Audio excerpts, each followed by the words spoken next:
Okay, this video is actually an addendum to the last logic video. I know that I promised that we would probably go into some timers and counters and stuff, but when I watched the logic video, I realized, hey, I left interlocks out. Interlocks are kind of important in a lot of industrial processes. You don't want two things going on at the same time. You may not want two motors going on at the same time, or maybe of course, as electricians, we all know that to reverse a motor, all you got to do is change two legs of the three phase, right? And we reverse a motor. Well, maybe someone's got two different contacts, one for forward and one reverse, and they've got phases reversed. Well, obviously, we don't want to cross phase anything.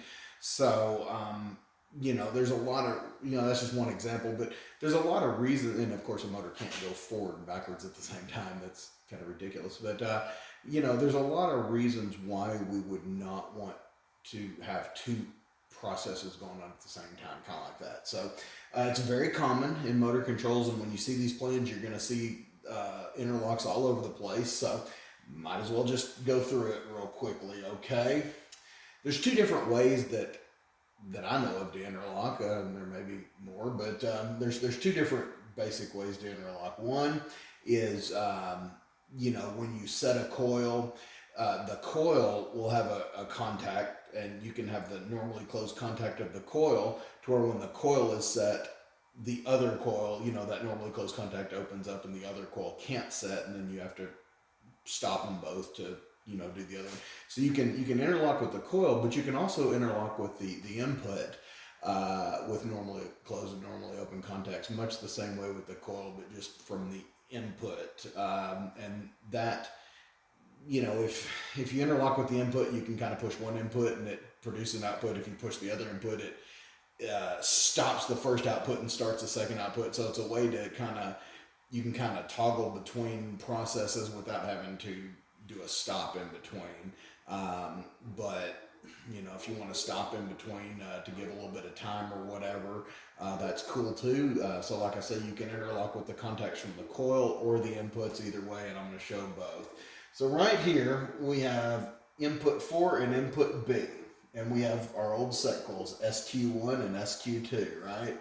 So input 4 and input B, these are two coils that we don't really want them going on at the same time. So what we have is we have a normally closed contact. Q1, when it's engaged, Q1, this normally closed contact will open so that Q2, coil 2 cannot be engaged. And then, of course, you have to reset them so that these normally closed contacts will close again to change the output. Hopefully that was clear as mud. I may not explain that well, but watch. We'll show you here. So input 4, you notice I pushed the momentary impulse. It lit up, but then it stopped lighting up because I'm not pushing it anymore, and output 1 is on, right? Okay, so that's input 4. Now input B. See, I can push input B all day long. The reason why coil 2 doesn't turn on, the reason why it doesn't change is because my output, when I pushed my input 4 and my output 1 came on, this normally closed contact is related to my output. So as long as my output's on, I can push other buttons all day long and nothing happens. So I have to reset them, and then I can do the other, do the other set coil.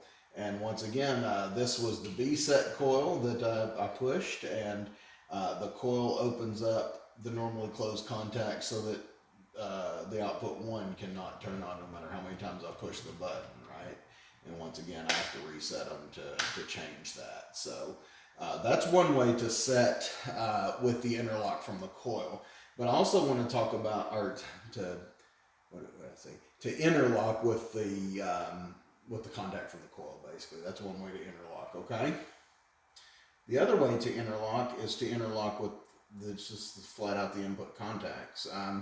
So right here, I've got my photo sensor 1 will turn on my output 1, and the output 1 will keep itself on with the coil, but my normally closed contact is actually the input 2. So once I set this output, if I were to push my input 2, I can switch outputs without having to turn them off, right? So there you go. So you notice I tripped input 1 and output 1 is on.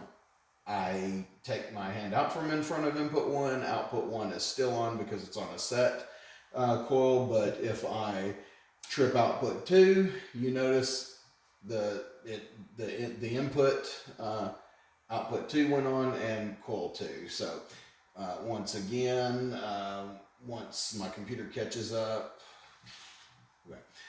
if I change to input 1, it changes the output. If I change to input 2, it changes the output. So that's a way to interlock to where you don't have 2 outputs on at the same time.